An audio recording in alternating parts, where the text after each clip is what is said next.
Hello বন্ধুরা, তোমরা সকলে কেমন আছো? আশা করি তোমরা সকলে খুব খুব ভালো আছো। আমি প্রিয়াঙ্কা আজকে আবার চলে এসেছি তোমাদের জন্য একটা নতুন ভিডিও নিয়ে। আজকের ভিডিওটা তাদের জন্য ভীষণভাবে হেল্পফুল হবে যাদের বাড়িতে এজেড বাবা মা আছে এবং তোমরা যারা সেই এজেড বাবা মাকে নিয়ে ট্রেনে করে কোথাও ঘুরতে যেতে চাও। এবারে পুরী যাওয়ার সময় হাওড়া থেকে ছিল আমাদের পুরী যাওয়ার ট্রেন। আমরা সেই জন্য ভীষণভাবে চিন্তায় ছিলাম যে গাড়ি থেকে নামবার পরে প্ল্যাটফর্ম পর্যন্ত বাবাকে আমরা কিভাবে নিয়ে যাব।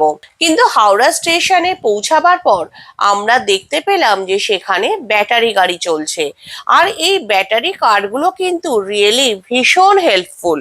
এই গাড়িতে বসে তোমরা তোমাদের সমস্ত লাগেজ নিয়ে খুব সহজেই প্ল্যাটফর্মে পৌঁছে যেতে পারো কিছু টাকার বিনিময়ে। কারণ শুধু এজেড বাবা মাই নয়, লাগেজ নিয়ে যাওয়াও কিন্তু একটা বিশাল চাপের ব্যাপার। কারণ হাওড়া স্টেশনের মতো একটা এত জমজমাট এবং ক্রাউডি প্ল্যাটফর্মে লাগেজ টেনে নিয়ে যাওয়াটাও কিন্তু একটা বিশাল হেডেক। সো যাই হোক, এই ব্যাটারি গাড়ির সাহায্যে কিন্তু আমরা খুব সহজে আমাদের যে প্ল্যাটফর্মে পৌঁছাবার ছিল সেখানে আমরা পৌঁছে গেছিলাম। আর পার্কিং থেকে এই প্ল্যাটফর্ম পর্যন্ত আমাদের লেগেছিল 200 টাকা।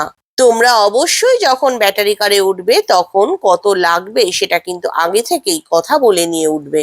আমরা বেশ অনেকটা আগেই প্ল্যাটফর্মে পৌঁছে গেছিলাম, সেই কারণে দেখো প্ল্যাটফর্ম কিন্তু তখনও বেশ খালি খালি ছিল। সো বন্ধুরা, তোমরা যদি কেউ তোমাদের এরকম এজেড বাবা মাকে নিয়ে ট্রেনে করে কোথাও হাওড়া স্টেশন থেকে ঘুরতে যেতে চাও, তাহলে কিন্তু ভয় না করে বেরিয়ে পড়তে পারো।